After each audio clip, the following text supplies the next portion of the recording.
নির্বিকল্প সমাধির বিষয়টা একটু ক্লিয়ার হওয়া দরকার। যে কথাটার উপর দাঁড়িয়ে সন্তান দল আজকে দাঁড়িয়ে আছে, সেই কথাটার উপরে আজকের আমি বলতে চাইছি যে নির্বিকল্প সমাধি ব্যাপারটা কি, এর তত্ত্বটা কি, এটা আমাদের অনেকের জানা নেই। আমি একটু বলি, সেটা হচ্ছে এই যে আমরা নাম গান করছি, নাম কীর্তন করছি, রাম নাম কীর্তন করছি, কিংবা যারা বীজ মন্ত্র জপ করছি, এই নাম জপের পরের স্টেজ হচ্ছে ভাব, এই ধ্যান। তখন তখন শুধু নাম জপের ভাষা হারিয়ে যাবে, গুরুকে ধ্যানে প্রতিষ্ঠা করে নিতে পারবেন। স্বয়মে স্বপনে নিচে জাগরণে সবসময় গুরু ধ্যান, গুরু চিন্তায় বিভোর হয়ে যাবেন। এই নাম জপের পরের স্টেজ হচ্ছে ধ্যান, যেটা আলোর সন্ধান বই আমি লিখেছিলাম অনেকদিন আগে, ওই বইটাতে এই ব্যাখ্যাটা করা আছে। এই ধ্যানের পরের স্টেজ হচ্ছে ভাব, যেটাকে ভাব সমাধি বলা হতো, যেটা কথায় কথায় চিত্তশিক্ষার মহাশয়ের হতো, কথা বলতে বলতে ধ্যানস্থ হয়ে যেতেন, ভাব সমাধি হয়ে যেত। এবং রামকৃষ্ণদেবেরও হতো, কথা বলতে বলতে ভাব সমাধি হয়ে যেত। এটাকে বলা হয় ভাব সমাধি। মানে সমস্ত কিছু, মানে বাহ্য জগতের সবাইকে দেখতে পাবে কিন্তু কাউকে দেখতে পাবে না। মানে এই বাহ্য জগতে সমস্ত জাগতিক টান, জাগতিক এখানকার খাও জিও পিও জাগতিক আকর্ষণ থেকে সে মুক্ত হয়ে যাবে। এটাকে বলা হয় ভাব সমাধি। ভাবের পরের সমাধি হচ্ছে মহাভাব, যেটাকে শাস্ত্রীয় ভাষায় বলা হয় রাধা ভাব। মানে এই জাগতিক সমস্ত কিছুর বন্ধন থেকে সে মুক্ত হয়ে যাবে।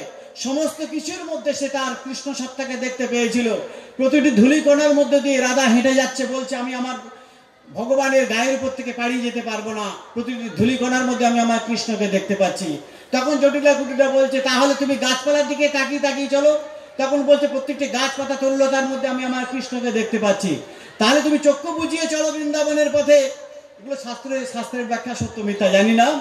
তখন বলছে চক্ষু বিজলে তো ভিতর থেকে অন্তর কৃষ্ণ জেগে উঠছে। এটাকেই বলা হয় রাধা ভাব। সমস্ত কিছুর মধ্যে না নিজেকে মানে নিজের সত্তাটাকে সেই চৈতন্যময় সত্তার সঙ্গে মিশিয়ে নেওয়া। এখানকার জাগতিক কোনো আকর্ষণ তার কাজ করবে না।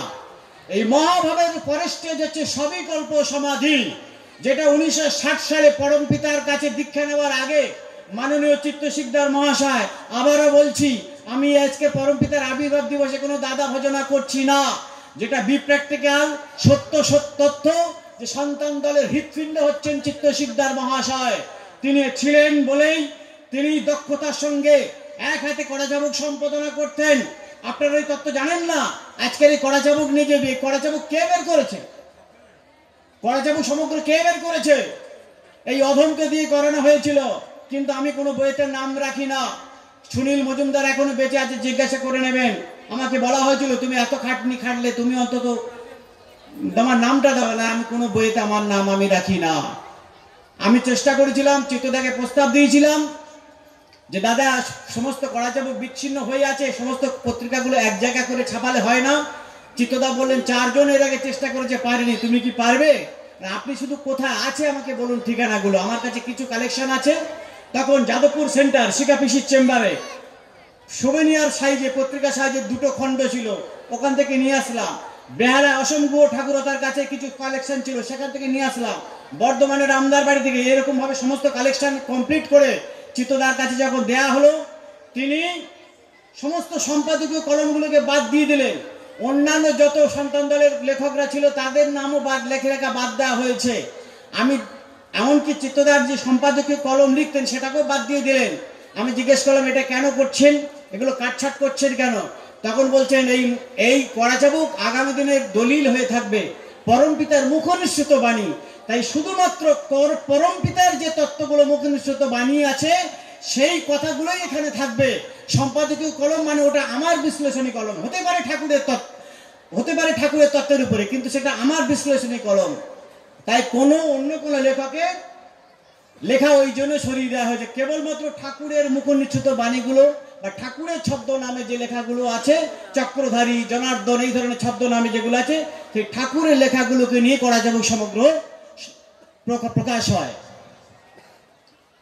তো সেই করা যাবে কিভাবে প্রকাশ হতো জানেন? ঠাকুরের কাছে কে সাংবাদিক যেত না যেত জানি না, ঠাকুর নিজেই প্রশ্নকারী, নিজেই উত্তরদাতা ছিলেন। এবং সেটা ভাষণটা তিনি দিতেন। ভাষণটা দেওয়ার পরে সেটা রেকর্ড করা হতো, ফিতে ক্যাসেট তখন ছিল, সেই রেকর্ডগুলো থেকে প্রত্যেকটা শব্দ ক্যাসেট বাজিয়ে বাজিয়ে সেটা লেখা হতো, ঠাকুরের কাছে পাঠ করে শোনানো হতো। ঠাকুর যেগুলোকে কাটছাট করা, এডিটিং করা, সেগুলো বলে দিলে তারপর সেটাকে ফ্রেশ কপি করে প্রেসে পাঠানো হতো। কড়াচাবুক সম্পাদনা করা কতটা কষ্ট করেছেন তিনি, প্রতি মাসে এই কড়াচাবুক সম্পাদনা করতে গিয়ে তার কত গাদা খাটুনি খাটতে হতো। একদিকে তিনি রাইটার্সের ফরেস্ট ডিপার্টমেন্টের অফিসার ছিলেন, তার নিজের ব্যক্তিগত সংসার ছিল, মাঠে ময়দানে বক্তাকে চিত্ত শিকদার, 15 জন সেন্ট্রাল গভর্নমেন্টের মেম্বার ছিল। আজকের আমি দিদার সঙ্গে নির্দ্বিধায় বলতে বাধ্য হচ্ছি যে আজকের 15 জন মেম্বারের মধ্যে বাকি 14 জন মেম্বার ছিল সম্পূর্ণ ইনভ্যালিড, কারণ কোনো ফাংশন ছিল না, টুকিটাকি যাওয়া আসা করতো, তাই ভাই বোনদের গ্রহণযোগ্যতা ছিল না।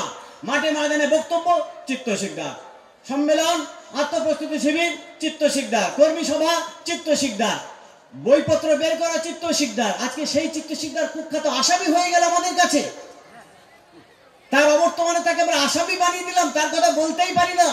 আরে ভাই, দাদা ভজনা করতে বলছি না, কিন্তু সত্যটাকে তো স্বীকার করতে হবে। এক হাতে তিনি কড়াচাবুক প্রকাশ করা, মাঠে ময়দানে বক্তৃতা করা, প্রচার করা, সমস্ত দক্ষতার সঙ্গে তিনি সংগঠন পরিচালনা করে গেলেন। এমনকি নিজের ওই স্বল্প মাইনের থেকে আমাকে 2000 টাকা দিয়েছিলেন, তখন আমি বেকার ছিলাম। কত গুরু ভাই নিঃস্বার্থপর, তার সামর্থ্য অনুযায়ী তিনি দিতেন। তাহলে এত বড় যার ত্যাগ, বসিরহাটে জমিদারি সম্পত্তি ফেলে দিয়ে তিনি আজকের ভাড়া ঘরে 6 ফিট বা 8 ফিট ঘরে জীবন কাটিয়ে গেলেন। আজকে সন্তান দলে আজকের নেতাজি যেমন ওয়ার ক্রিমিনাল বানিয়ে রেখেছে রাষ্ট্রনেতারা, আর আমাদের সন্তান দলের নেতারা চিত্ত শিকদারকে আসামি বানিয়ে ফেলেছে। ভুল বলেছি? তার কথা বলতে পারি না। তার যে ত্যাগ সংগঠনে, আজকে তাকে আমরা কি বিভৎস ভাষায় গালিগালাজ করছি। যাই হোক, এই হলো কড়াচাবুকের ইতিহাস। তো আমার বক্তব্য আরেকটা পয়েন্ট আমার আছে, সেটা হলো আবার একটা গোষ্ঠী তারা বলছে নেতাজি বেদের চ্যাপ্টার নয়, অতএব নেতাজির যে বিষয়গুলো কড়াচাবুকে লেখা আছে, নেতাজিকে ফিরিয়ে আনা হোক। প্রতি মুহূর্ত পরিচিত কণ্ঠস্বরের প্রতীক্ষা করছি, ছাই দিয়ে কি আগুন চাপা যায়? এই যে নেতাজি সম্পর্কিত যতগুলো কড়াচাবুকের পৃষ্ঠা আছে, ওদের এত বড় দুঃসাহস, নেতাজি সম্পর্কিত সমস্ত পৃষ্ঠাগুলো ওরা নাকি কড়াচাবুক থেকে ছিঁড়ে আউট করে দেবে। এত বড় উদ্যোক্তা আপনারা সমর্থন করবেন? আমরা যখন কড়াচাবুক হচ্ছে সন্তান দলের মুখপত্র, এটা জনজাগরণের পত্রিকা, প্রতি মাসে কড়াচাবুক যখন প্রকাশ হতো তখন আমরা ডোর টু ডোর, বাড়ি বাড়ি এই কড়াচাবুক আমরা ডিস্ট্রিবিউট করতাম। ঠাকুর কি কোথাও বলেছেন যে তোমরা সত্যাত্ম প্রচার করবে, আর নেতাজির যে বিষয়গুলো বলা আছে ওই কড়াচাবুক গুলো তোমরা প্রচার করবে না? ঠাকুরে বলা আছে? তাহলে বাপের বেটা যদি হয়, যদি বুকের পাটা থাকে, ঠাকুর যখন 12 বছর বয়সে ঢাকা জেলার সদর রোডের উপর থেকে ঘোড়ার গাড়ি করে যাচ্ছেন, সঙ্গে রবি ঘোষ বসে আছেন, রবিদাকে ঠাকুর জিজ্ঞাসা করছেন যে হ্যাঁ রে রবি, এটা কি তৈরি হচ্ছে? রবিদা বলছে এটা বাবা একটা জেলখানা তৈরি হচ্ছে। ঠাকুর তখন বলছেন এমন একদিন আসবে, এমন একদিন আসবে আমাদের এই জেলে ভর্তি হতে হবে। তখন রবিদা বলছে কেন কেন গুরুদেব কেন? বলছে নেতাজির কারণেই। 12 বছর বয়সে তিনি বলে রাখছেন যে নেতাজির কারণে আমাদের একদিন জেলে ঢুকতে হবে। তাহলে সেটা শিশু বয়সে তিনি বলে রাখলেন, যেখানে পরম বিষয় বালক ঠাকুরটা পড়ে দেখবেন, সেখানে আজকের আমরা নেতাজির কথা বলতে ভয় পাই। আমি আগামী 23শে জানুয়ারি ধুবড়ী জেলায় ডেট দিয়েছি। নেতাজি সম্পর্কে আজকে আমি কিছু বলবো না, বিস্তারিত আলোচনা আমি ওখানেই করব। অনেক কিছু বলার আছে, ওখানে আমি ফাঁস করে দেবো, তাতে আমার জেল হাজত যা হয় হবে। ধুবড়িতে আমি প্রকাশ করে দেবো আমার যা কালেকশনে আছে। তো যাই হোক, আমি এবার আলোচনা প্রসঙ্গে ফিরে আসি। আমার প্রশ্নে সবাই আপনারা একমত হয়েছেন, আমার জিজ্ঞাসার সঙ্গে আপনাদের জিজ্ঞাসা মিল হয়েছে, অতএব আমি এবার আলোচনায় ঢুকছি। প্রথম কথা, আজকের 105তম ঠাকুরের আবির্ভাব দিবস। কে এই বালক ব্রহ্মচারী মহারাজ? আমি বিস্তারিত ব্যাখ্যায় না গিয়ে আমি শুধু একটা কথা বলবো, ঠাকুরের নামের আগে লেখা আছে জন্মসিদ্ধ ঠাকুর বালক ব্রহ্মচারী মহারাজ। আচ্ছা, এই জন্মসিদ্ধ ডিগ্রিটা কে দিয়েছে? কে দিয়েছে? আপনারা দিয়েছেন? দেননি তো? সুকচর আশ্রমের থেকে দিয়েছে? তাহলে কে ডিগ্রিটা দিল? আমি কলিযুগে যত মহাপুরুষ আছে তাদের নামের আগে আমি কোনো মহাপুরুষকে ছোট করছি না, প্রত্যেকেই নমস্য আমাদের, তাদের যে যার দায়িত্ব তারা পালন করে গেছেন। কিন্তু তাদের কারোর নামের আগে জন্মসিদ্ধ কথাটা লেখা হয় না। কেবলমাত্র এক্সেপশনাল বালক ব্রহ্মচারী মহারাজের নামের আগে জন্মসিদ্ধ কথাটা লেখা হয়। তাহলে এই জন্মসিদ্ধ ডিগ্রিটা কে দিয়েছে? এই বাংলা ভারতবর্ষের জ্ঞানী গুণী পণ্ডিত সমাজ, যারা দিনের পর দিন তার ঐশ্বরিক ক্ষমতার প্রকাশ বিকাশ প্রত্যক্ষ করেছেন। তার জন্য তারা দিনের পর দিন বড় বড় পঞ্চতীর্থ, সপ্ততীর্থ, জ্ঞান তীর্থ, ন্যায় তীর্থ, বড় বড় শাস্ত্রজ্ঞ জ্ঞানী পণ্ডিতের দল দিনের পর দিন তার প্রত্যক্ষ ঐশ্বরিক ক্ষমতার প্রকাশ বিকাশ প্রত্যক্ষ করেই তবে তার এই ডিগ্রিটা দিয়েছে। আমাকে যদি কেউ বলে বালক ব্রহ্মচারী মহারাজ মারা গেছেন, আমি তাকে বলি যত খবরের কাগজে অ্যাড দিতে গিয়ে যত টাকা লাগে আমি খরচ করব। আগামীকাল তার নিজের নাম দিয়ে খবরের কাগজে ডিক্লারেশন দিতে হবে যে বালক ব্রহ্মচারী মহারাজকে যারা জন্মসিদ্ধ আখ্যা দিয়েছিলেন এই ডিগ্রিটা উইথড্র করে নেওয়া হোক, ফিরিয়ে নেওয়া হোক, কারণ তিনি জন্মসিদ্ধ হবার যোগ্য নন। পারবেন কেউ? আছেন? জন্মসিদ্ধ ডিগ্রি উইথড্র খবরের কাগজে প্রকাশ করতে হবে, খরচ আমি করব। কেউ পারবেন? কারোর হিম্মত আছে? তাহলে জন্মসিদ্ধ ডিগ্রি দিয়েছে এই ভারতবর্ষের জ্ঞানী গুণী পণ্ডিত সমাজ, বড় বড় শাস্ত্রজ্ঞ জ্ঞানী গুণী পণ্ডিত সমাজ, বড় বড় জ্যোতির্বিদ। তারা সমস্ত দিনের পর দিন শূন্যে মিলিয়ে যাওয়া, 2-10টা দেহ তৈরি করা, তারপরে নদীর উপর থেকে হেঁটে যাওয়া, এরকম বহু বিভূতি। ছোটবেলা থেকে আমি বিভূতির গল্প বলে আমি সময় নষ্ট করতে চাইছি না।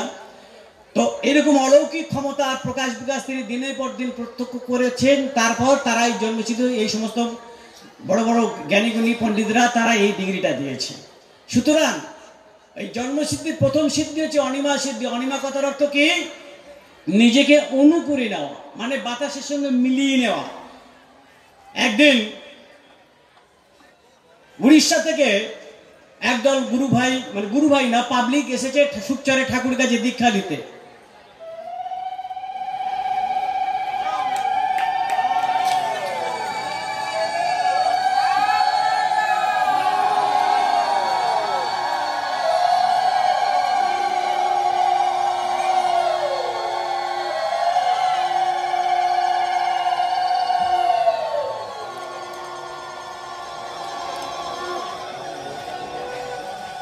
তো উড়িষ্যা থেকে দীক্ষা নিতে এসেছেন। দীক্ষা নেওয়ার সঙ্গে সঙ্গে তারা বলছে উড়িয়া ভাষায়, ও গুরুদেব কেমন আছেন, রমণরাম। দেখি আমাদের চিন্তা পাচ্ছেন না? গত মাসে আপনারা সবাই গেলেন, ঠাকুর গেলেন, মিটিং হলো, 7 দিন ধরে ঠাকুর থাকলেন। গৌরীদা তো অবাক, কি ব্যাপার? কারণ ঠাকুরের যত ডেট গৌরী শঙ্করদা নোট করতেন, মানে উনি ডেট দিতেন যেখানে যত মিটিং এর ডেট।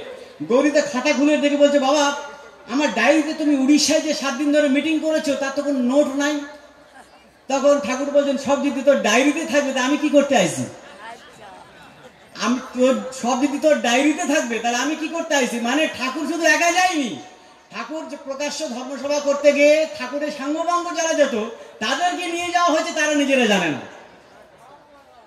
মানে এই যে অনিমা শক্তির খেলা সাহায্যে ঠাকুর সুখচরে বসে দীক্ষা দিচ্ছেন, আবার উড়িষ্যায় গিয়ে মিটিং করছেন, একই সময় কোনো ভক্তের বাড়ি গিয়ে রোগ সারাচ্ছেন। 10টা ভক্ত বসে ধ্যান খেলা করছে, বাল্য সাথী যারা, তোরা সকলে চক্ষু বোঝা, সকলে চক্ষু বুঝি দেখছে, বালক ঠাকুরকে দেখছে। তা সবাই তারা বালক ঠাকুর করে ডাকতো, ঠাকুরের বাল্য সাথী। আরে বালক ঠাকুর, আমরা তো চক্ষু বোঝালে তোমাকেই দেখতে পাচ্ছি। আগামী দিন সারা পৃথিবীর মানুষ আমাকেই দেখতে পাবে, চক্ষু বোঝালে আমাকেই দেখতে পাবে। শিশু বয়সে এইভাবে তিনি দৃষ্টান্ত দিয়ে রেখেছেন।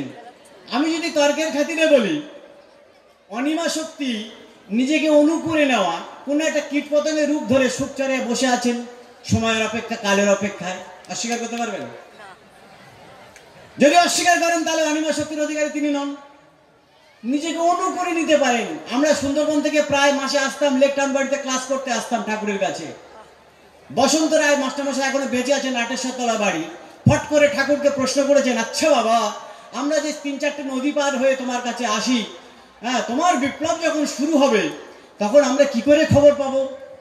তখন ঠাকুর বললেন, আমি যখন ডাক দেব কোনো মারফতে নয়, মাধ্যমে নয়, আমি এককভাবে প্রত্যেককে জানাবো।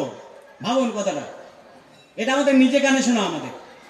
আমি এককভাবে প্রত্যেককে জানাবো, তার মানে আজকে তার 8-10 কোটি শিষ্য আর হাজার হাজার সংগঠন কোথায় কি আছে আমি সেই বিষয়ে যাব না। আমরা যারা সন্তান দলের কর্মী সেই ক্ষেত্রে আমি বলছি যে তার যে 8 কোটি 10 কোটি সন্তানকে যদি ডাকা হয়, কালকে যদি সাধনদা গিয়ে বলে, একটা ফেসবুকে রেকর্ড করে পাঠিয়ে দিল, এই ঠাকুর কালকে ব্রিগেডে যেতে বলেছে, আপনারা বিশ্বাস করবেন? সুনীল মাস্টারমশাই যদি বলেন বিশ্বাস করবেন? কিন্তু ঠাকুর যদি এসে বলে যে কাল সব ব্রিগেডে যেতে হবে, তখন কি করবেন? যেতে বাধ্য হবেন। তাহলে এককভাবে জানাবো মানে কি? আমি যখন ডাক দেব আমি এককভাবে জানাবো মানেটা কি?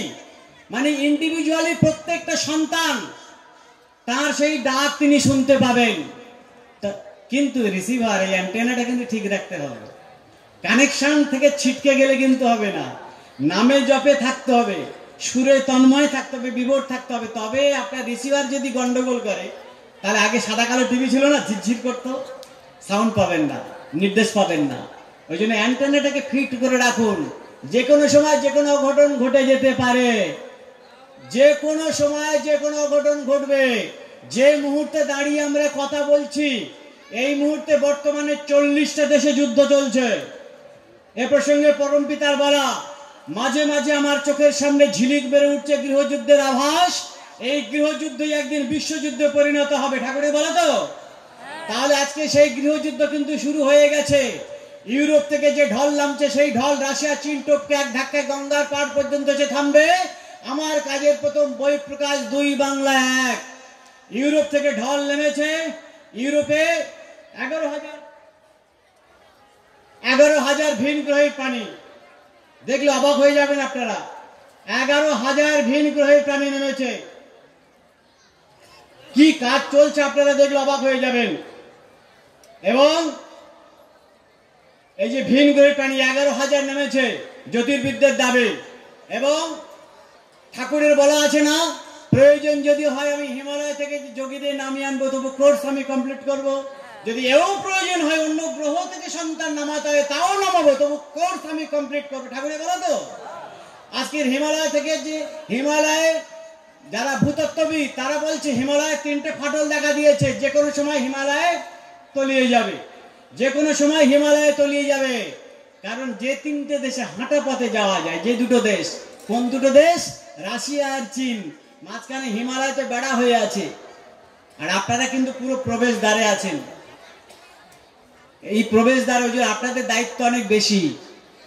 সুতরাং এই যে কি ভয়ঙ্কর বিপ্লব আসতে চলেছে, আপনারা দেখলে অবাক হয়ে যাবেন। যে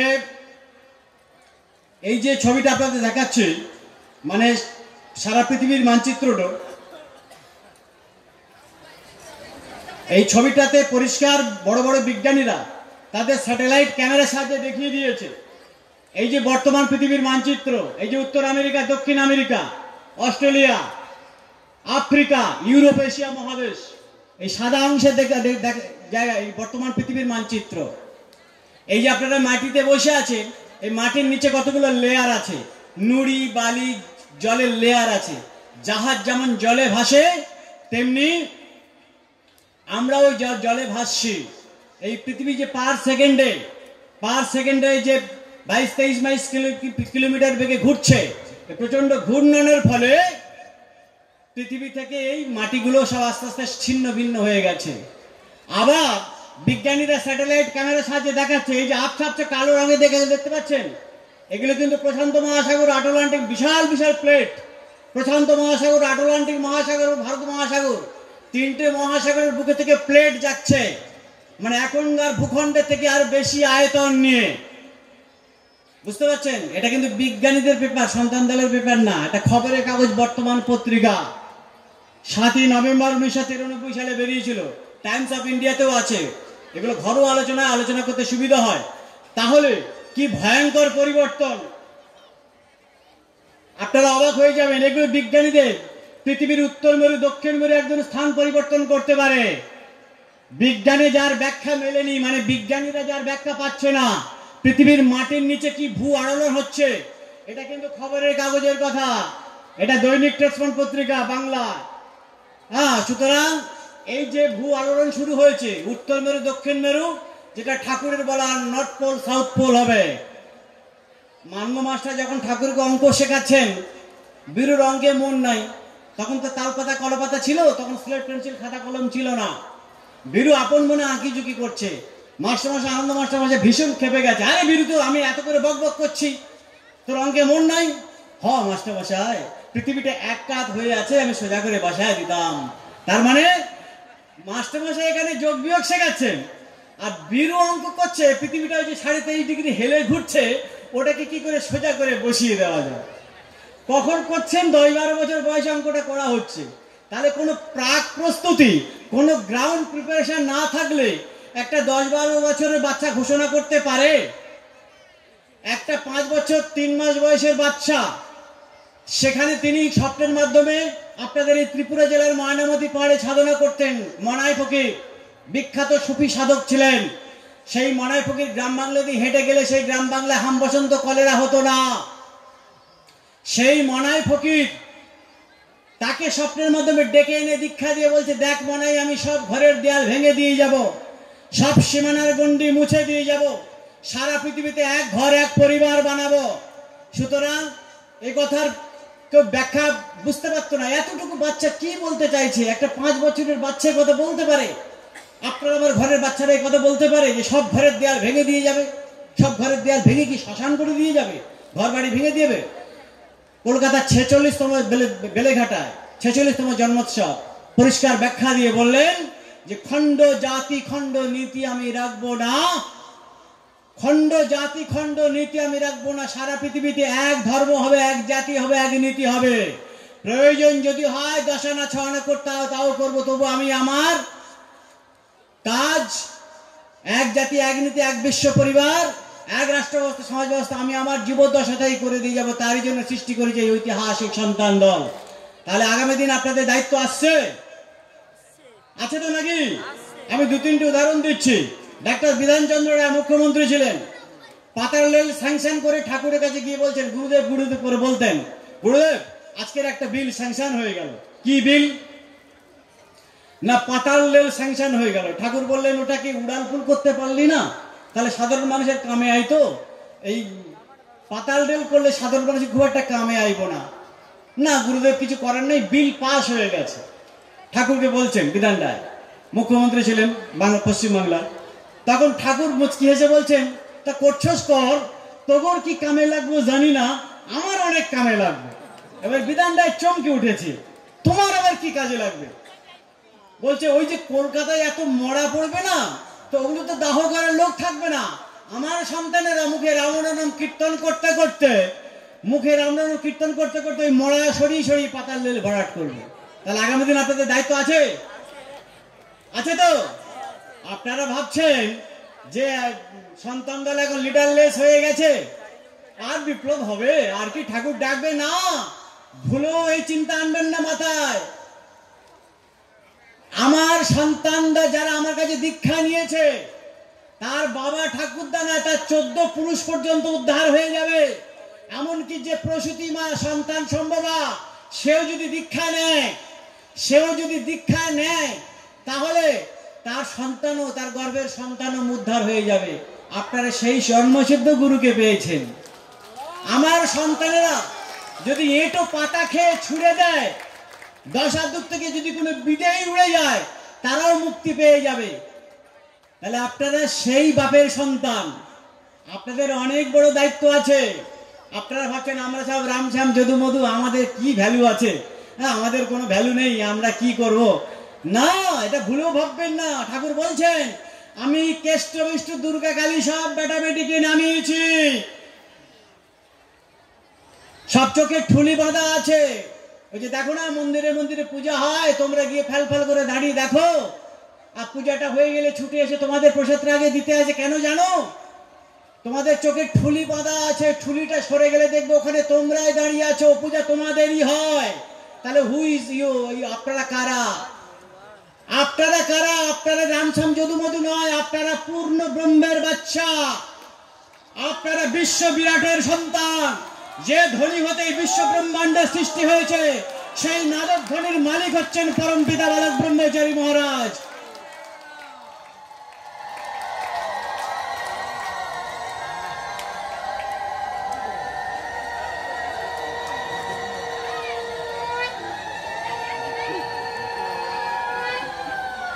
তাই আপনারা বিভ্রান্ত হবেন না, আরো অনেক দায়িত্ব আছে। যখন এই উত্তর পূর্বাঞ্চল থেকে 50 লক্ষের ঢল নামবে, যখন উত্তর পূর্বাঞ্চল থেকে 50 লক্ষের বাহিনী, এটা কোথায় আছে? তমেই গতি সত্যম বই আছে, পুরাতন বই তমেই গতি সত্যম বই আছে না, যে আমার 50 লক্ষ সন্তান যখন রামায়ণ নাম কীর্তন করতে করতে মার্চ করতে করতে এগিয়ে যাবে, তখন পুলিশ মিলিটারি পাছায় বন্দুক রেখে হাঁ করে তাকিয়ে থাকবে। আছে তো তমেই গতি সত্যম বইতে, বহু আগে ঠাকুরের বলা। আবার অন্য একটা ক্লাসে ঠাকুর বলছেন, যদি বা ওরা প্রশাসনকে দেখানোর জন্য, কারণ যেহেতু সরকারি মানে দায়িত্বপ্রাপ্ত, প্রশাসনকে দেখানোর জন্য ফাঁকা আওয়াজ করে, কিংবা আমার সন্তানের গলায় আমাদের সন্তানের পেটে বুকে যদি ওরা বুলেটের শলা চালায়, ওই বুলেটের শলা তোমাদের গলায় ফুলের মালা হয়ে ঝরে পড়বে। আপনারা সেই বাপের সন্তান, আগামী দিন তার জন্য তৈরি থাকুন। অনেক বড় কাজ তো এটা, ছোট্ট আঞ্চলিক ঘটনা নয়, লঙ্কা কাণ্ড কুরুক্ষেত্র কাণ্ড নয়, গোটা পৃথিবীকে নিয়ে এক জাতি এক নীতি এক বিশ্ব পরিবার করা। যে সমাজের বুকে ভাই ভাই মিল নেই, বাপ বেটায় মিল নেই, পাড়ায় পাড়ায় মিল নেই, রাজ্যে রাজ্যে মিল নেই, রাষ্ট্রে রাষ্ট্রে মিল নেই, সংঘাতে চূড়ান্ত পরিবেশ সারা বিশ্ব জুড়ে, সেই মাটিতে দাঁড়িয়ে এক জাতি এক নীতি এক বিশ্ব পরিবার তৈরি করা চারটিখানি গল্প, তার জন্য তো সময় দিতেই হবে। আপনাদের আরো একটা দায়িত্ব আছে, আমি কয়েকটা অপশন দিয়ে যাচ্ছি। পরমপিতা বলে রেখেছেন, আমার আত্মপ্রকাশের পর আমাকে থাকতে হবে কয়েক মাস। কমাস বলেননি, সে 1 মাস 2 মাস না 10 মাস না 12 মাস ঠাকুর সেটা বলেননি, আমি থাকবো কয়েক মাস, আর নেতাজিকে থাকতে হবে কয়েক বছর, এটা ঠাকুরের বলা আছে। ওই সুকচর থেকে বিটি রোড পর্যন্ত চওড়া 40 থেকে 45 ফুট চওড়া রাস্তা হবে, যেটা অলরেডি স্যাংশন হয়ে গেছে। এবং ওই যে সুকচরের যে গঙ্গা, ওই গঙ্গা মজে যাবে, ওই গঙ্গা মজে যাবে, ওখানে হবে বিদেশি ভক্তদের আবাসস্থল। ঠাকুরের বলা, এগুলো ঘরোয়া ক্লাসের কথা। ওই গঙ্গা বক্ষ আদি গঙ্গার রূপ বইবে, ওই গঙ্গা থাকবে না, ওই গঙ্গা বক্ষ চর, অলরেডি এখন চর পড়ে গেছে, ভাটার সময় ছেলেরা ফুটবল খেলে ওখানে, ওখানে হবে বিদেশি ভক্তদের আবাসস্থল। আর পাশে যেটা রুদ্র প্রতাপ সংঘ দখল করে আছে, ওখানে হবে এয়ারলাইন, এয়ারপোর্ট। এগুলো শুনে রাখুন, বিশ্বাস করতে বলছি না, ঠাকুরের বলা। সেদিন আমার আত্মপ্রকাশের পর সারা বিশ্ব থেকে ঢল নামবে। কত নামবে? ফ্র্যাকশন চলবে, করা যে বুকটা পড়ে দেখবেন, সেখানে কত সংখ্যায় টিকে থাকবে আগামী পৃথিবীতে। বর্তমান পৃথিবীতে 800 কোটির উপরে মানুষ, এই 800 কোটির মধ্যে কেবলমাত্র 123 কোটি 45 লক্ষ 68,000, বাকি সংখ্যাটাই কত সংখ্যা হবে, মোটামুটি 1 থেকে 0 পর্যন্ত এই ফ্র্যাকশন চলবে করা যাবো। আগামী দিন বেদে যুগে কজন থাকবে একদম ঠাকুর মেনশন করে দিয়েছেন। করা যাবকের কথা, আমার কথা নয় কিন্তু, মানে হিসাব মতো মাঠ ফাঁকা হয়ে যাবে। 800 কোটি মানুষ এত রাখবেন না। ঠাকুর টালাবারকে বলছেন যে আমি প্রকৃতিকে দিয়ে 10 আনা 6 আনা করে ছাড়বো। সুকচরে ফিরে গিয়ে গৌরীদাকে বলছে, আরে গৌরী শঙ্কর কই এত দিলাম, 10 আনা 6 আনা করে ছাড়বো, কিন্তু হিসাবে দেখি 1 আনাও থাকে না। তখন চিত্তদা হাত জোড়ে করে ওখানে উপস্থিত ছিলেন, আরো অনেক গুরু ভাই ছিলেন, বাবা সংখ্যাটা একটু বাড়ানো যায় না? তখন ঠাকুর বলছেন, তাহলে তো কাম দেরি হয়ে যাবে রে, এই দেরি সেই কারণে দেরি, যদি কিছু বাঁচানো যায়। 16 আনার মধ্যে 1 আনাও থাকে না। যদি ধরুন এই যে দেরি করছেন ঠাকুর, 1 আনার বদলে 2 আনা কি 3 আনা যদি বাঁচে, তাহলে আজকের ওই সংখ্যাটায় ফ্র্যাকশন চলবে করা যাবকটা পড়ে দেখবেন। হ্যাঁ, সেখানে ওই 123 কোটি সামথিং কিছু মানুষ বেঁচে থাকবে, কয়েক লক্ষ মানুষ বেঁচে থাকবে, তার বেশি থাকবে না। মাঠ ফাঁকা হয়ে যাবে। একটা মানুষের সঙ্গে আরেকটা মানুষের দেখা করতে গেলে সারাদিন ঘুরতে হবে, ঠাকুরের বেলা। একটা মানুষের সঙ্গে আরেকটা মানুষের দেখা করতে গেলে সারাদিন ঘুরতে হবে। তাই ঠাকুরের আত্মপ্রকাশের পর আপনাদের কি দায়িত্ব থাকবে? ঠাকুর বলছেন, তোমরা সারা বিশ্ব থেকে যখন ঢল নামবে, যারা টিকে থাকবে, সেই সংখ্যা 123 কোটিটাও তো কম নয়। সেই সংখ্যা যখন ঢল নামবে, তখন মাসের পর মাস তোমরা কাঁধে চিড়ে গুড় নিয়ে লাইন কন্ট্রোল করবে। একান্ত আমার কাছে আসবার চেষ্টা করবে না, ওদেরকে দেখার সুযোগ করে দেবে আগে। এত ভিড় হবে, আমাকে দেখবার জন্য কাঁচ ঘেরা করে রাখতে হবে, মানে এত ভিড় হবে। যেমন শুকচরে গিয়ে আমরা ঝাঁপিয়ে পড়তাম, তার কোলে গিয়ে আছাড় খেয়ে পড়তাম, 5 জন 10 জন একসঙ্গে ঝাঁপিয়ে পড়তাম, এত ভিড় হবে। সারা বিশ্ব থেকে যখন ঢল নামবে, বাধ্য ঠাকুরকে রাখতে হবে কাঁচ ঘেরা ঘরে, ভিড় সামলানোর জন্য। আর তোমরা মাসের পর মাস কাঁধে চিড়ে গুড় নিয়ে লাইন কন্ট্রোল করবে। একান্ত যদি দেখার ইচ্ছা হয়, দূর থেকে বাইনোকুলার দিয়ে দেখে নেবে। তাহলে আগামী দিন দায়িত্ব আছে আপনাদের। 3টা অপশন দিয়ে দিলাম, আর ভয় পাবার কিছু নেই। কারণ অনেক আমেরিকার গুপ্তচর নামিয়ে দেওয়া হয়েছে।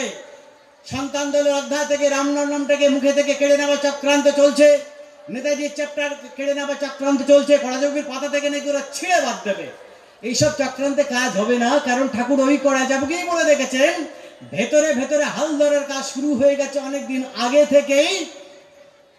এই জনসমুদ্রের ভিতরে একটা কঠিন চর যাচ্ছে, এমন একদিন আসবে যাদের দাপটে একদিন সব ঠান্ডা হয়ে যাবে। তো সেই কঠিন চর তৈরি হচ্ছে ভিতরে ভিতরে, অলরেডি হয়ে গেছে। সুতরাং আমাদের হতাশা হবার কোনো কারণ নেই, হতাশ হবার কোনো কারণ নেই, আমাদের নিরাশ হবার কোনো কারণ নেই, ধৈর্য বিশ্বাস হারাবার কোনো কারণ নেই। আমরা যেন প্রত্যেকেই 16 আনা বিশ্বাস, 16 আনা বিশ্বাস, 1 আনা ঘাটতি থাকলে হবে না। 16 আনা বিশ্বাস নিয়ে পরম পিতার প্রতি যে বাবা তুমি যত শীঘ্র পারো। আমার খুব দুঃখ হয়, বড় কষ্ট হয়, যখন বিভিন্ন এলাকায় যাচ্ছি, বিভিন্ন জেলায় যাচ্ছি, তারা ভাইরা আমার আলোচনা শুনছে, তারা বলছে দাদা খুব ভালো লাগলো। তারপরে যখন খোঁজ নিচ্ছি, দাদা নামগান চলছে তো? না দাদা, কাউকে পাচ্ছি না। ব্যাপারটা কি হচ্ছে? আমরা ঠাকুরকে ক্যাজুয়াল ভাবে নিয়েছি, তথাকথিত একজন ধর্মগুরু হিসেবে তাকে নিয়েছি। তিনি যে একজন বিশ্ব বিরাট, তিনি যার ইচ্ছায় বলছেন আর একটা গাছের পাতা নড়ে না, সেই বিশ্ব বিরাটের মালিককে পেয়ে আজকে তাকে দেখে আমরা ভয় পাচ্ছি না। 1990 সালের ইঙ্গিত ভাষণটা পড়ে দেখুন, ঠাকুর পরিষ্কার সেখানে বলছেন, বিরুদ্ধ শক্তির খেলা চলছে, আমার বর্তমানে চলছে, আমার অবর্তমানে আরো বেশি করে চলবে। আছে না ইঙ্গিত ভাষণে? হ্যাঁ কিনা বলুন, আমি একাই বলবো? আছে তো 90 সালের ইঙ্গিত ভাষণে, বিরুদ্ধ শক্তির খেলা চলছে, আমার বর্তমানে চলছে, আমার অবর্তমানে আরো বেশি করে চলবে। তবে ওদের দৌড় শুকচর থেকে সোদপুর বাজার পর্যন্ত, সেও শেষ, তুমিও শেষ, ডাকাতি হয়ে যাচ্ছে। আজকে যারা গুরুগিরি করছে, এদের কত বড় ক্ষতি এরা করছে এরা জানে না। আমি একটা ছোট্ট উদাহরণ দিলে আপনারা বুঝতে পারবেন। আমাদের হোটরের এক গুরুবোন ঠাকুর দীক্ষিত ছিলেন, মাঝে মাঝে ঠাকুরের নামে যেতেন, কিন্তু তার স্বামী পছন্দ করতো না যে আমার স্ত্রী ঠাকুরের নামে যাক, পছন্দ করতেন না।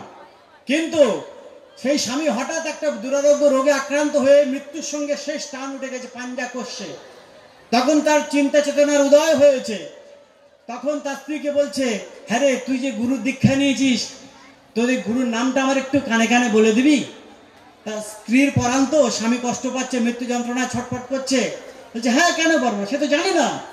যেই না তার স্ত্রী সেই স্বামীর কানে কানে ঠাকুরের বীজ মন্ত্রটা বলে দিয়েছে, সঙ্গে সঙ্গে মৃতবত অবস্থায়, মানে বিছানাগত পেশেন্ট উঠে পড়েছে, মানে পুরো বিছানা থেকে উঠে পড়ে বসে বসে বলছে পেয়ে গেছি পেয়ে গেছি পেয়ে গেছি, বলতে বলতে আবার ধপাস করে পড়ে শেষ।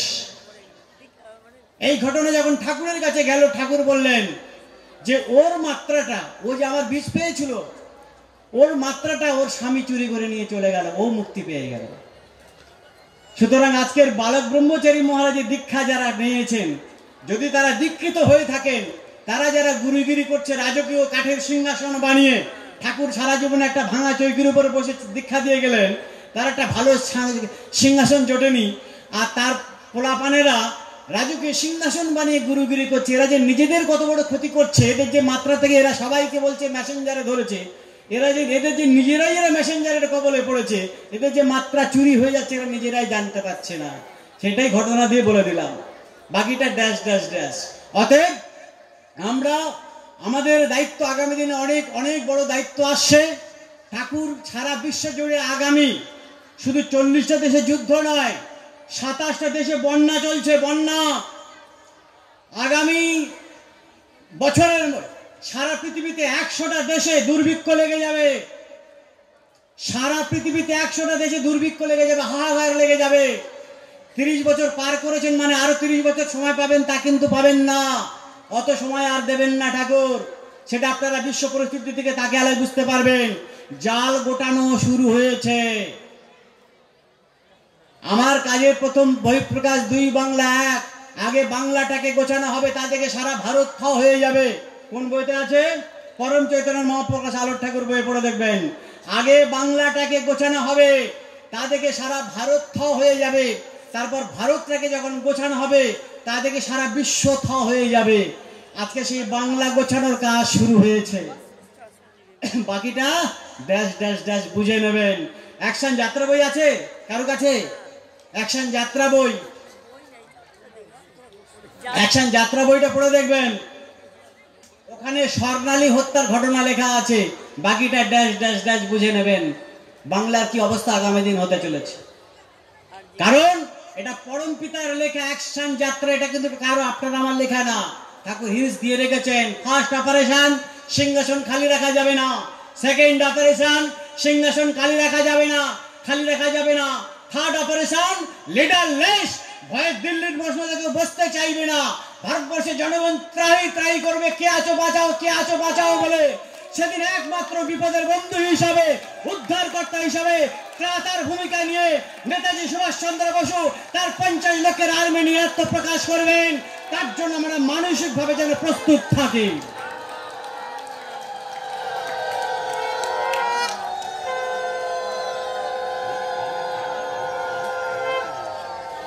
ভয় পাবার কিছু নেই।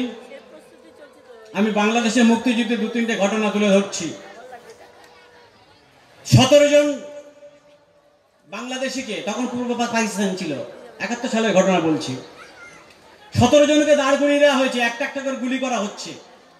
17 জনের সাথে একদম ধারে যে আছে সে ছিল ঠাকুর বালক ব্রহ্মচারী দীক্ষিত। আর একটা করে পাকিস্তানি সেনারা গুলি করছে, একটা করে পড়ে যাচ্ছে, মরে যাচ্ছে। এবারে যে গুরু ভাইটা ছিল সে ঠাকুর ঠাকুর ঠাকুর ঠাকুর, আমি তো এই পাল্লায় পড়েছি, আমাকেও শেষ, আমিও শেষ, আমিও শেষ, এই মনে মনে ঠাকুর ঠাকুর ঠাকুর করছে। 17 নম্বরের মাথায় যখন সেই গুরু ভাইটাকে গুলি করলো, ফায়ারিং হলো, শব্দ হলো, গুরু ভাইটা সেই থেকে অজ্ঞান হয়ে পড়ে গেল। কিছুক্ষণ পরে পাকিস্তানি সেনারা চলে গেল, যেন সব কটা মরে গেছে। কিছুক্ষণ পরে সেই গুরু ভাইটা দেখছে কি ব্যাপার, আমার সেন্স যখন ফিরেছে, জ্ঞান যখন ফিরেছে, দেখছে কই আমার তো কোনো গুলি টুলি লাগেনি, কোনো যন্ত্রণা ব্যথা হচ্ছে না। তার মানে ওর বেলায় কি বন্দুকের টোটাটা শেষ হয়ে গেছে। গুরু যদি রক্ষা করব মনে করেন তার সন্তানকে, কিভাবে রক্ষা করবেন সেটা আগামী দিনের জন্য তোলা রইল। আর একটা ঘটনা বলছি, বাংলাদেশে এক হিন্দু ঠাকুরের দীক্ষিত সন্তান, ইসলামী পাড়া থেকে পার হয়ে যেতে হবে। এবার জানি তখন প্রচন্ড মারামারি কাটাকাটি চলছে, জানি এই পাড়া থেকে গেলেই আমাকে কচু কাটা করে মেরে দেবে। সে তখন ঠাকুরের লকেটটা ধরে বলছে, ঠাকুর ঠাকুর ঠাকুর আমি কি করবো, আমি কি করবো, আমি কি করবো। তখন হঠাৎ এক মৌলভী সাহেবের আবির্ভাব। ও বাবা তুমি কোথায় যাবে? না আমি এই পাড়াটা টপকে আমাদের হিন্দু পাড়ায় যাব। চলো চলো, কোনো চিন্তা নেই, আমি তোমাকে নিয়ে যাচ্ছি।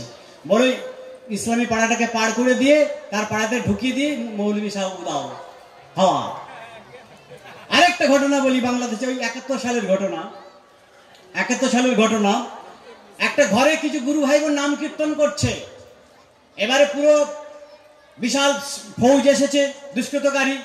এই ঘর থেকে সব বেরিয়ে এসো, সবাইকে গুলি করে মারা হবে। তখন গুরু ভাইরা সেখান থেকে বলছেন যে আমাদেরকে মারতে হলে ঘরের মধ্যে এসে মারতে হবে, কারণ আমরা ঠাকুর বালক ব্রহ্মচারী মহারাজের রাম নাম কীর্তন করছে, আমরা এই নাম মুখে থেকে বন্ধ করব না, মারতে হলে আমাদের ঘরে ঢুকে মারুন। যেই না বলেছে সেই দুষ্কৃতকারীদের সর্দার যে, তিনি ছিলেন আবার ঠাকুরের দীক্ষিত।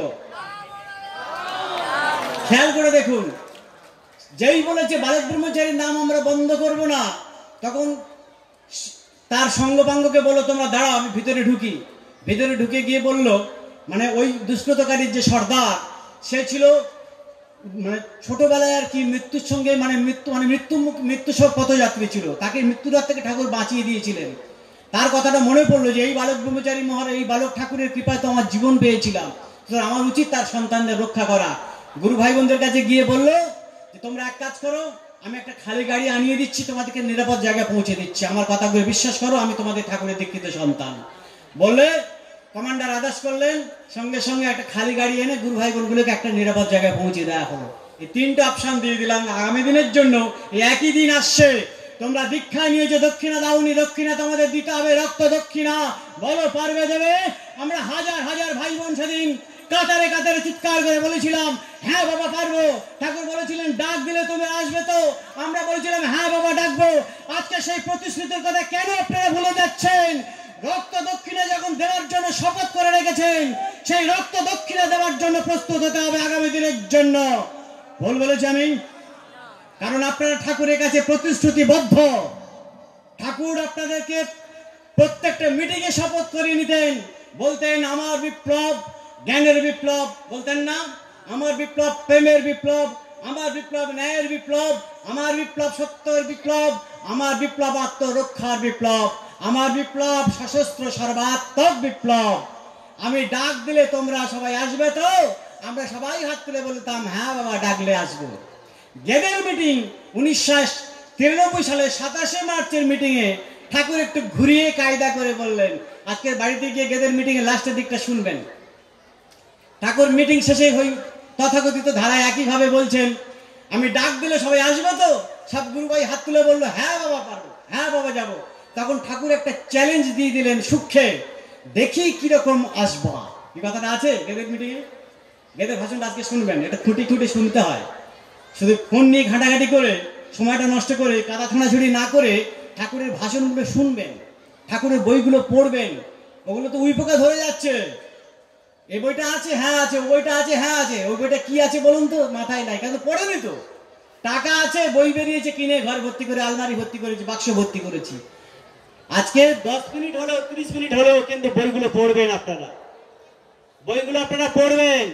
তার কারণ আমি আমার জীবন দিয়ে দেখেছি, সন্তান দলে যত কর্মীবৃন্দ আছে আপনাদের আহা বলবার কিন্তু কেউ নাই। আপনারা কোনো বিপদে পড়বেন, কোনো সমস্যায় পড়বেন, থানায় যাবেন, আপনাদের কেস নেবে না। নেতাদের কাছে নালিশ করবেন, আপনাদের কথায় কান দেবে না। কেন দেয় না বলুন তো? কেন দেয় না?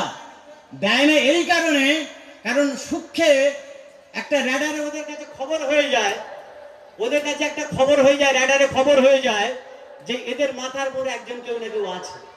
তাই বালক ব্রহ্মচারী দীক্ষিত সন্তানেরা তারা কিন্তু কোনো বিপদে পড়লে কারো সহযোগিতা পায় না। কিন্তু আমাদের তো একজন আছে, পরমার্থ বইটা পড়ে দেখবেন, যে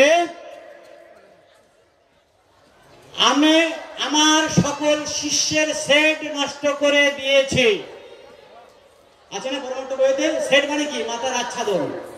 আমি আমার সকল শিষ্যের সেট নষ্ট করে দিয়েছি, আমি ছাড়া তোমাদের আহা বলবার কেউ নাই। ঠাকুর বলা তো পরমার্থ বইতে। সুতরাং ঠাকুরের আমায় ছাড়া, ঠাকুর ছাড়া আমাদের সুখ দুঃখ ব্যথা বেদনা যা নালিশ যা অভিযোগ সব আপনারা ঠাকুরের কাছকেই করবেন, কোনো দাদার কাছে ছুটতে হবে না। আমাদের সুপ্রিম কোর্ট, আমাদের হাইকোর্ট কি হলো মাইকম্যান, আমাদের সুপ্রিম কোর্ট হাইকোর্ট যা কিছু আছে সব ওই আমাদের পরম পিতা। ঠিক ঠিক কিনা? ঠিক তো? আমাদের হাইকোর্ট, সুপ্রিম কোর্ট, আমাদের থানা কোর্ট কাছারি সব আমাদের পরম পিতা।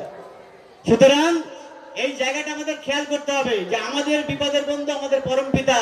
তাও আবার কি ঠাকুর বলছেন পরিষ্কার ভাবে যে তোমরা 80 চাও না 80,000 চাও? আছে না অমৃত বইতে? 80 চাও না 80,000 চাও? আপনারা কি বারবার 80,000 জন্ম মৃত্যু থেকে আসতে চান? হ্যাঁ কিনা বলুন?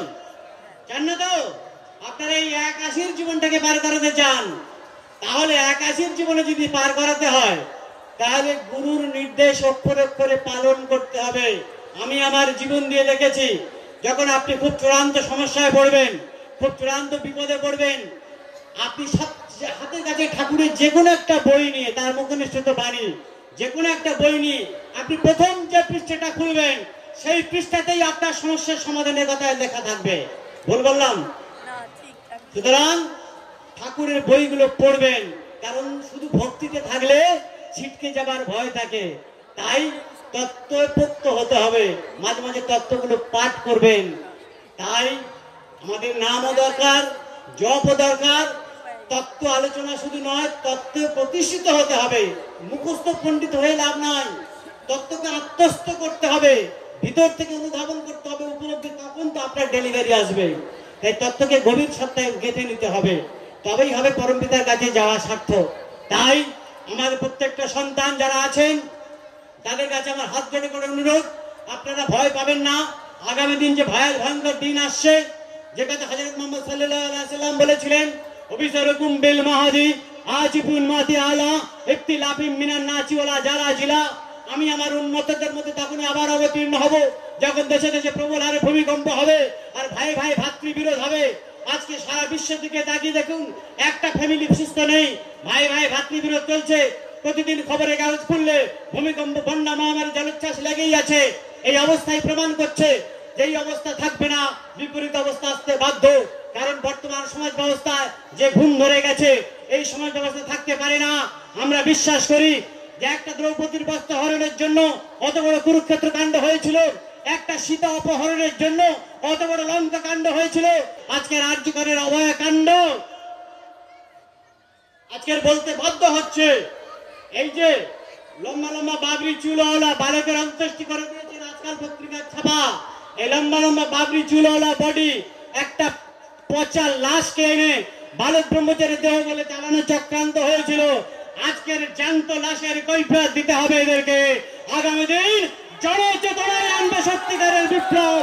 জনগণ কাউকে ছাড়বে না, জনহুমকির বোমা পড়বে, জনগর্জন শুরু হবে, জনগণ কাউকে ছাড়বে না। আমরা কোন দল সম্প্রদায়ের পক্ষ থেকে বলছি না, আমরা ভারতবর্ষের নাগরিক হিসাবে কথাগুলো তুলে ধরতে বাধ্য হচ্ছি। দ্রৌপদীর বস্ত্রহরণকেও হার মানিয়ে দিয়েছে অভয়াকাণ্ড। তাই ক্ষেত্র তৈরি, জনজাগরণ হচ্ছে। 50-60 বছর আগে থেকে সন্তান দলের ভাই বোনেরা যে কথাগুলো বলতো তারা এখন জনগণ বিশ্বাস করতো না। এখন তারা হাড়ে হাড়ে বুঝতে পারছে যে সন্তান দল যা বলতো সেগুলো ঠিকই বলে। অতএব আপনাদের চিন্তা মগ্ন হবার কিছু নেই। সারা বিশ্বে যে ভয়াল দুর্দিন আসছে, ভয়াল দুর্ভিক্ষ আসছে, সম্পূর্ণ গুরুগত হয়ে গুরুর প্রতি পূর্ণ আস্থা বিশ্বাস, এবং বিশেষ করে মাস্টারমশাই সুনীল মাস্টারমশাই একটা খুব মারাত্মক কথা বলেছেন যেটা আমার প্রচন্ড ভালো লেগেছে, যে আজকের খুচরো খুচরো মান অভিমান ভুলবার সময় এসেছে।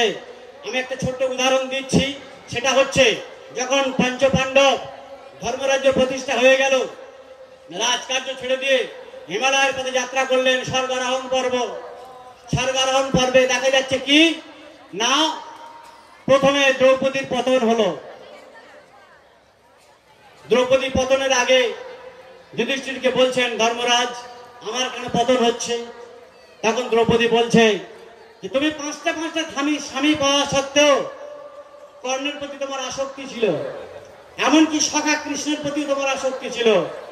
এই আসক্তির জন্য, এই অতিরিক্ত চাহিদা, লোভ, মোহের জন্য তোমার পতন হচ্ছে। পিছন ফিরে তাকাবার অবকাশ নেই। তার কিছুক্ষণ পরে সহদেবের পতন হলো। আজকে সন্তান দলের ভাই বোনদের কাছে এই তত্ত্বটা খুবই প্রাসঙ্গিক বলে বলতে বাধ্য হচ্ছে। তার কিছুক্ষণ পরে সহদেবের পতন হলো।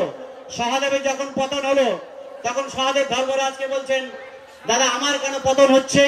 তখন যুধিষ্ঠির তিনি বললেন যে আজকে তোমার পতন হচ্ছে এই কারণে যে সহদেব তুমি মনে করতে তোমার থেকে বড় তোমার সৌন্দর্যবান পুরুষ, তোমার থেকে বেশি বড় সৌন্দর্যবান রূপবান পুরুষ আর পৃথিবীতে কেউ নেই। এই সৌন্দর্যের অহংকার তোমার পতনের মূল কারণ। তার কিছুক্ষণ পরে নকুলের পতন হলো। নকুল বলছে, দাদা তাহলে আমার কেন পতন হচ্ছে? নকুলকে বলছে যুধিষ্ঠির যে তুমি মনে করতে পৃথিবীর সবচেয়ে বড় জ্ঞানী ব্যক্তি, বড় জ্যোতির্বিদ, বড় অঙ্কশাস্ত্রবিদ, হ্যাঁ, সুতরাং এই অহংকার, জ্ঞানের অহংকার তোমার পতনের কারণ, তাই তোমার স্বর্গে যাওয়া হবে না। তার কিছুক্ষণ পরে অর্জুনের পতন হলো। অর্জুন জিজ্ঞেস করছে, দাদা আমার তাহলে কেন পতন হচ্ছে? তখন অর্জুন বলছে, যুধিষ্ঠির বলছে, ভাই অর্জুন তুমি ভগবান কৃষ্ণকে তুমি কাছে কাছে বন্ধু হিসেবে পাওয়া সত্ত্বেও তুমি ভগবানের গুরুত্ব উপলব্ধি করতে পারো না। Minded point to be noted, মারাত্মক পয়েন্ট। আজকে সন্তান দলের কর্মীদের প্রতি ভীষণ প্রয়োজন এই তত্ত্বটা। তুমি ভগবান কৃষ্ণকে সখা বন্ধু হিসেবে প্রতি মুহূর্তে পাশে পাশে থাকা পাওয়া সত্ত্বেও তুমি ভগবানকে ভগবান সত্যটাকে উপলব্ধি করতে পারোনি। তাকে কেবলমাত্র বন্ধু হিসাবে দেখেছো, ভগবান হিসাবে দেখোনি। তুমি মনে করতে পৃথিবীর সবচেয়ে বড় বীর, কিন্তু না, আমরা যে যা কিছু করেছি ভগবানের দেওয়া শক্তিতে, তাই তোমার পতন হচ্ছে। কিছুক্ষণ পরে ভীমের পতন হলো। দাদা আমার কেন পতন হচ্ছে? না তুমি মনে করতে তুমি সব থেকে বেশি পৃথিবীর শক্তিশালী পুরুষ, তোমার থেকে বেশি শক্তিশালী পুরুষ আর কেউ নেই, এই অহংকার তোমার পতন ডেকে আনলো। তাই আজকে সন্তান দলের ভাই বোনেরা, এই যে লোভের স্টেশন, মোহের স্টেশন, কামের স্টেশন, যশের স্টেশন, এক একটা স্টেশনে ভালো ভালো রতি মহারথী, ভালো ভালো কর্মী সবাই এক কামের গাড্ডায়, যশের গাড্ডায় আটকে যাচ্ছে। সুতরাং বি অ্যালার্ট। এটা সন্তান দল কোনো রাজনৈতিক সংগঠন নয়। যারা বিরোধী পক্ষে রোল করছে ওটা ওদের অভিনয়, ওদের অভিনয় ওদেরকে করতে দিন। সন্তান দলকে ধ্বংস করবার যে চক্রান্ত শুরু হয়েছে, সন্তান দলকে ম্যাচ করে দেওয়ার জন্য যে অপপ্রচার শুরু হয়েছে, ওদের চেষ্টাটাই সার হবে, আখেরে কিচ্ছু হবে না। কারণ আমি মাননীয় চিত্তদার চিঠি পড়ে শোনালাম যে মূল সন্তান দলের কাজ কিন্তু থেমে নেই। অতএব ওদের চেষ্টাটাই সার হবে, কারণ টাকা দিয়ে সন্তান দলকে কেনা যাবে না।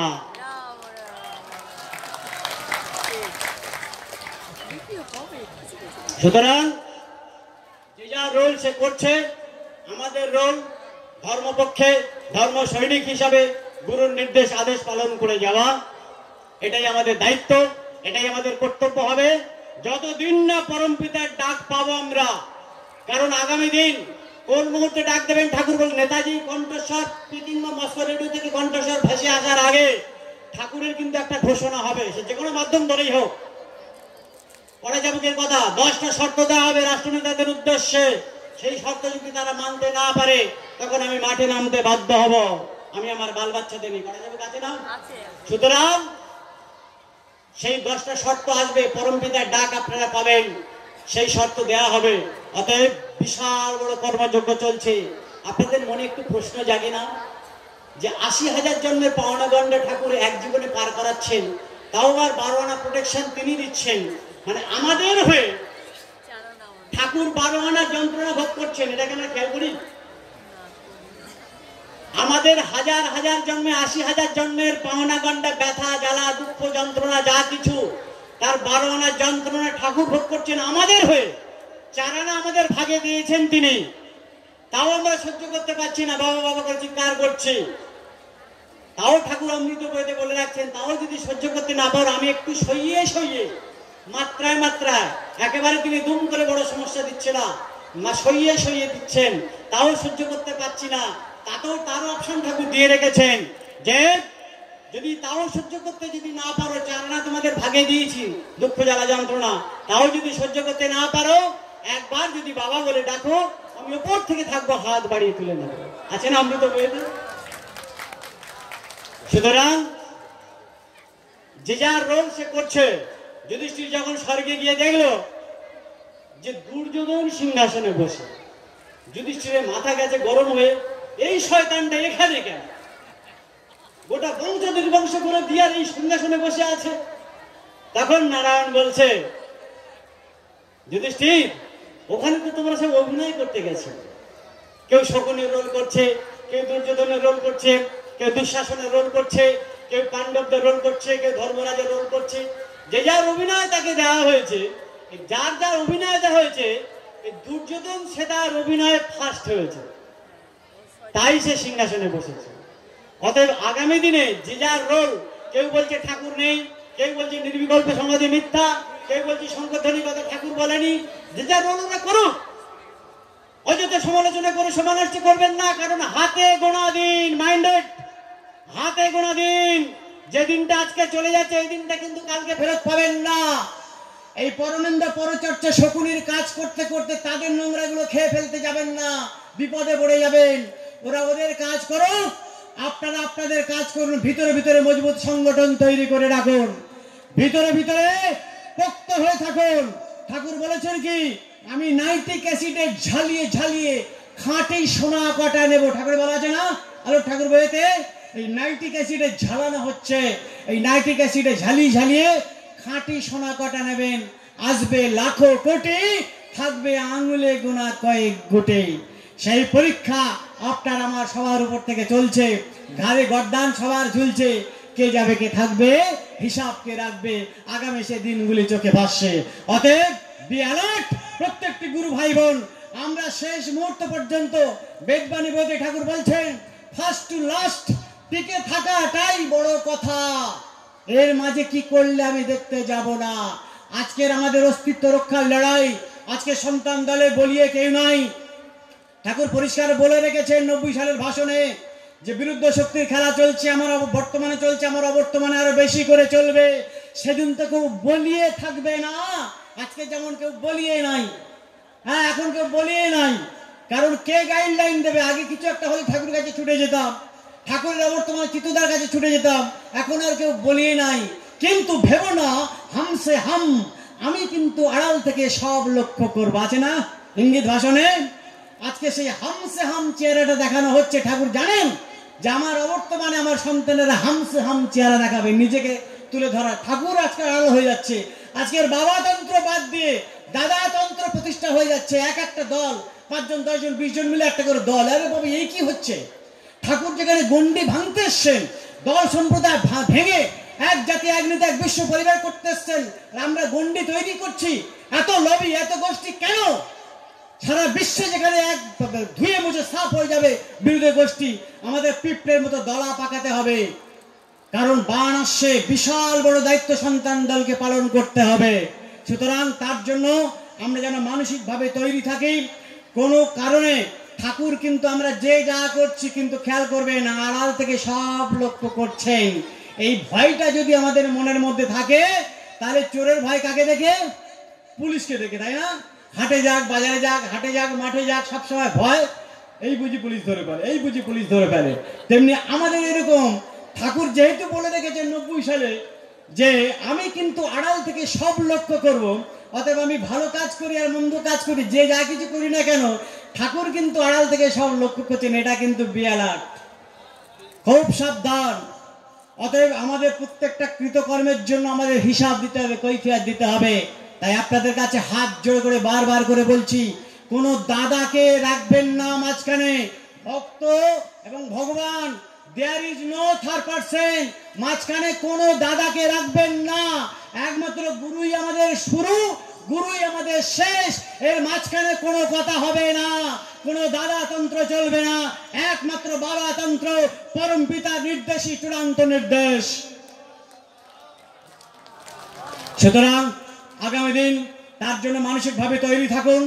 আগামী দিন যে ভয়ঙ্কর, আমি যেটা আত্মপ্রস্তুতি বই লিখেছিলাম তাতে আমি প্রথম পৃষ্ঠায় জিজ্ঞাসা চিহ্ন তুলে ধরেছিলাম, সারা বিশ্বে যে ধ্বংসযজ্ঞ শুরু হবে, পরমাণু বোমার বিস্ফোরণগুলো হবে, যেটা শুরু হয়েছে এখন, Russia, Ukraine, China, Taiwan, Israel, Palestine, এই যে বিষাক্ত ধোঁয়াগুলো, বাতাস তো একটা জায়গায় আবদ্ধ থাকবে না, বাতাস তো সারা পৃথিবীতে ছড়িয়ে পড়ছে। আগামী দিন মানুষ নিঃশ্বাস নিতে কষ্ট হবে, শ্বাসকষ্ট, হার্ট অ্যাটাক, স্ট্রোক এত বাড়ছে কেন? বাতাস বিষাক্ত হয়ে গেছে। ঠাকুর তার জন্য যে বেদের যুগ করবেন, ঠাকুর পরিষ্কার বলে রেখেছেন, করা যাবে কি ইস্ট থেকে ওয়েস্ট আমি একটা হোয়াইট ওয়েভ বইয়ে দেব। কারণ পূব থেকে পশ্চিম থেকে এই আবহাওয়া মন্ডলটাকে পিউরিফাইড করে নেবেন। এই বিষাক্ত মাটিতে বেদের যুগ প্রতিষ্ঠা হবে না। নতুন মাটি, আমি পেপারে ছবি দেখালাম একটু আগে, নতুন মাটি তৈরি হচ্ছে। আটলান্টিক মহাসাগরের গভীরতা যেখানে 30 মাইল ছিল, এখন মাত্র 3 মাইল এসে দাঁড়িয়েছে, প্লেট উঠছে। এই আমেরিকা, যখন ঠাকুর বলেছিলেন যে তুমি বিপ্লব বিপ্লব করো, ওই আমেরিকার হাতে এত বোমা, এত অস্ত্র আছে, এক একটা সুইচ টিপলে এক একটা দেশ ধ্বংস হয়ে যাবে। ঠাকুর বললেন কি কইলি, ওদের হাতে এত বোমা, তা ওদের সুইচটা টেপার আগে যদি আমি একটু সুইচটা টিপে দেই, 30 সেকেন্ড একটু নাড়িয়ে দেব, সমস্ত অস্ত্র বল জনবল নিয়ে জলের তলায় তলিয়ে যাবে। আজকে সেটা বিজ্ঞানীরা বলছে, নাসা বিজ্ঞান সংস্থা, পৃথিবীর সবচেয়ে বড় বিজ্ঞান সংস্থা, তারা বলছে যে গোটা পৃথিবীর 12 আনা ভূখণ্ড জলের তলায় তলিয়ে যাবে। আমেরিকা, অস্ট্রেলিয়া, আফ্রিকা সব তলিয়ে যাবে এবং ইউরোপ, এশিয়া মহাদেশে সমুদ্র উপকূলবর্তী বিভিন্ন দেশ তলিয়ে যাবে। এবং নতুন যে প্লেটগুলো তৈরি হচ্ছে, এই প্লেটগুলো সব অ্যারো চিহ্ন করে দেওয়া হয়েছে, প্লেটগুলো অ্যারো চিহ্ন করে দিয়ে, তীর চিহ্ন করে দিয়েছে। সব এই ভারতের দিকে ছুটে আসে, এদিক থেকে অ্যারো চিহ্ন করে, এদিক থেকে অ্যারো চিহ্ন, এদিক থেকে অ্যারো চিহ্ন, সব এই ভারতের দিকে প্লেটগুলো ছুটে আসছে। এই যে নতুন প্লেটগুলো যাচ্ছে, যেই আমেরিকা, আফ্রিকা, অস্ট্রেলিয়া তলিয়ে যাবে, সঙ্গে সঙ্গে নতুন মাটি প্লেটগুলো জেগে উঠবে এবং সমস্ত প্লেটগুলো একটা জায়গায় আসার চেষ্টা করছে। এই পৃথিবীর সৃষ্টির প্রথমে পৃথিবীর নাম ছিল প্যানজিয়া, প্যানজিয়া, এটা বিজ্ঞানীদের ভাষায়। সমস্ত ভূখণ্ডটা একটা জায়গা ছিল, একটা মাটি ছিল, এই খন্ড খন্ড দেশ প্রদেশ আলাদা আলাদা ছিল না। আবার সেই পেনজিয়া রূপ নিতে চলছে। আগামী দিন এই মাটিও পরিবর্তন করে দেওয়া হবে, একটাই মাটি হবে, ভারত আবার জগৎ সভায় শ্রেষ্ঠ আসন লবে। আগামী দিন ভারতবর্ষের প্রত্যেকটা মানুষ, ঠাকুর বলে রেখেছেন তোমরা অ্যাটম বোম করো, এই নামের শক্তির জোরে অ্যাটম বোম পড়বে কিন্তু ফাটবে না।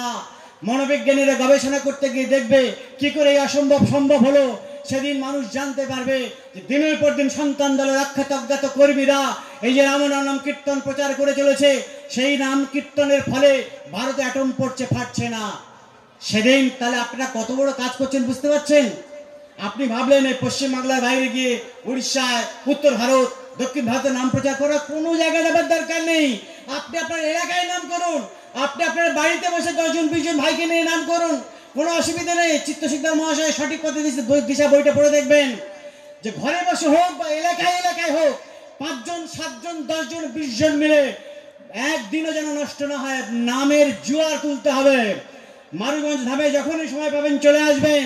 কে কি বললো কোনো কথা কর্ণপাত করার দরকার নেই, কারণ একটা জায়গায় বসে নাম করলে এই নামের মধ্যে একটা রাম উচ্চারণ করছেন, সঙ্গে সঙ্গে ইথারের মধ্যে ভাইব্রেশন হতে হতে এই বায়ুমণ্ডলের মধ্যে একটা সুখ ইথারের তরঙ্গ আছে, ইথারকে আশ্রয় করে কোটি কোটি রাম রাম রাম রাম রাম হতে হতে গোটা পৃথিবীর আবহমণ্ডল পরিব্যাপ্তমান হয়ে যাচ্ছে। নাসা বিজ্ঞানীরা আপনাদের একটা সুখবর দিচ্ছে। নাসা বিজ্ঞানীরা কয়েক বছর আগে দেখছে এই যে বায়ুমণ্ডলে বিভিন্ন স্তর আছে, ওজোন স্ফিয়ারের স্তর, আয়নোস্ফিয়ার, অ্যাটমসফিয়ার, এই বিভিন্ন স্তর আছে। এই ওজোন স্ফিয়ারের স্তর পুরো ঝাঁঝরা হয়ে গেছে, যার জন্য অতি বেগুনি রশ্মি সরাসরি সূর্যের তাপ আমাদের গায়ে এসে পড়ছে, মানে ধূলিকণা উত্তপ্ত সেটাকে রিফ্লেক্টার হচ্ছে না, যার জন্য মানুষ এত রোগের শিকার হচ্ছে। তো আগামী দিন মানুষ আরো বড় বড় রোগের শিকার হবে। কোনো অ্যালোপ্যাথি, হোমিওপ্যাথি, কোনো প্যাথি কাজ করবে না। একমাত্র নামে জপে থাকলে টিকলেও টিকতে পারেন। তাই নাসা বিজ্ঞানীরা পরিষ্কার বলে দিয়েছেন যে ভারতের আকাশে এই বায়ুমণ্ডলের মধ্যে স্তরটা কিসের স্তর? এটা কি কোনো ওং স্তর না ঈশ্বরীয় কোনো হাত? ওদের মাথায় তো ঢুকবে না। আমরা সন্তান দলের কর্মীরা আমরা অন্তরে অন্তরে অন্তত বিশ্বাস করি যে এই স্তর রাম নাম কীর্তনের স্তর, ওঙ্কারের ভাইব্রেশন, জালিকা শক্তি তৈরি হয়েছে। ভারতে যখন অ্যাটম পড়বে হাওয়ের মতো শীষ হয়ে যাবে ঠাকুরের বলা। তাই এই নাম এখানকার নাম নয়, এই পৃথিবী থেকে 25,000 ঊর্ধ্বে শ্রী সুর, এই জাগতিক কোনো সুর নয়। এখানকার যারা গুণিন আছে, ওঝা আছে, মন্ত্র পাঠ করে, ভূত ছড়ায়, তাবিজ কবজ করে, ঠাকুর বলছেন এক মাত্রার মন্ত্র। আমি তোমাদের যে মহামন্ত্র দিয়েছি 25,000 ঊর্ধ্বে শ্রী সুর, তাহলে সেই নামের গুরুত্ব কতখানি ভাবতে পারছেন? যে বীজ মন্ত্র আপনারা কানে পেয়েছেন, ঠাকুর বলছেন 500 কোটি স্তরের থেকে দেওয়া হয়েছে। আর আমার যে তত্ত্ব 110 ডিগ্রির তত্ত্ব, আপনার শরীরের টেম্পারেচার কত? 98 ডিগ্রি। আপনি তত্ত্ব শুনতে শুনতে যদি তত্ত্বের মধ্যে গভীরে প্রবেশ করতে পারেন, আপনার অজান্তে কখন আপনার দেহের টেম্পারেচার 110 ডিগ্রি পৌঁছে যাবে। যেখানে 103-4 ডিগ্রি জ্বর উঠলে, টেম্পারেচার উঠলে মানুষ হার্ট ফেল করে নাকে মুখে রক্ত দিয়ে বেরিয়ে মারা যায়। সেখানে ঠাকুরের এই তত্ত্ব দর্শন বলতে স্নিগ্ধ জ্যোতি তোমার মধ্যে বের হবে, তোমার মধ্যে 110 ডিগ্রি টেম্পারেচার হবে। তাহলে নাম 25,000 সিঁড়ির ঊর্ধ্বের নাম, বীজ মন্ত্র 500 কোটি স্তরের নাম, আর এই তত্ত্ব 110 ডিগ্রির নাম তত্ত্ব। সুতরাং এত বিশাল পাওয়ারফুল নাম জপ তত্ত্ব পেয়ে আজকের আমরা হেলায় হেলায় দিন পার হয়ে যায়। তাই ঠাকুর দুঃখ করে বললেন যে বেহুশ ভাবে চললে পরে তহবিলের মাল যাবে চুরি। তাই আগে গিয়ে গুরুর কাছে শিখে নাও রে দোকানদারি। সুতরাং আমাদের দায়িত্বটা কি? কাদা ছড়াছড়ি করা, পার্লামেন্টের নেতাদের মতো চেয়ার ছড়াছড়ি করা, এটা সন্তান দলের দায়িত্ব নয়। সন্তান দল কোনো রাজনৈতিক দল নয়, এটা ভালোবাসার সংগঠন, দিলের সংগঠন, প্রেমের সংগঠন। সুতরাং এই ভালোবাসার সংগঠন দিয়ে, ভালোবাসা হিংসা দিয়ে কখনো হিংসা জয় করা যায়, হিংসাকে জয় করা যায় না। ঠাকুর বলছেন ভালোবাসা দিয়ে সারা পৃথিবীকে জয় করা যায়। সেই ভালোবাসার সংগঠন সন্তান দলের আগামী দিনে আচার আচরণ দেখে আগামী দিনে জনগণ তোমাদেরকে গদি আবাহন করে গদিতে বসাবে। সেই আচরণ কোথায়? আমাদের সেই আচরণ আমাদের মধ্যে ফুটে উঠছে না কেন? নামের অভাব, জপের অভাব, তত্ত্বের অভাব। আমাদের আধ্যাত্মিক কৃষ্টি কালচার থেকে সরে গিয়ে সন্তান দলকে রাজনৈতিক দলের মতো ব্যবহার করার চেষ্টা করছি, তাই আজকের আমাদের এই অধঃপতন। তাই আমি বিস্তারিত আর বলবো না, শুধু একটা কথা বলতে চাই, আগামী দিন আমার সঙ্গে সবাই মিলে একবার বলুন, পরমপিতা আছেন, আসবেন, বিশ্বাস করেন? রাবণের নাম বলুন, জোরে বলতে হবে। রাবণের নাম বিশ্বের সর্বশ্রেষ্ঠ হাতিয়ার, বিশ্বাস করেন? শঙ্খধ্বনি 5 বার দেবার কথা, এটা পরমপিতার মুখে করা যাবে কি আছে, এটা বিশ্বাস করেন? যে সমস্ত বিরুদ্ধ শক্তি সন্তানদেরকে ধ্বংস করার চক্রান্তে নেমেছে, তাদের বিরুদ্ধে আপনাদের মানসিকভাবে প্রস্তুত থাকবেন। দলাদলি মারামারি করতে বলছি না, কিন্তু বিভ্রান্ত হবেন না, বেহুশ হবেন না, কারণ বিভ্রান্ত করার চেষ্টা চলবে। তাই মানসিকভাবে তৈরি থাকুন। শেষ আমার আবারও সেই একই জিজ্ঞাসা, সবাই ধামে আসবেন তো? নামে আসবেন তো? সবাই মিলে বলুন, রাম নারায়ণ রাম, রাম নারায়ণ রাম, রাম নারায়ণ রাম। দিন আগত ওই, পৃথিবী আবার শান্ত হবে, এই ঝড় থেমে যাবে। রাম নারায়ণ রাম, রাম নারায়ণ রাম, রাম নারায়ণ রাম।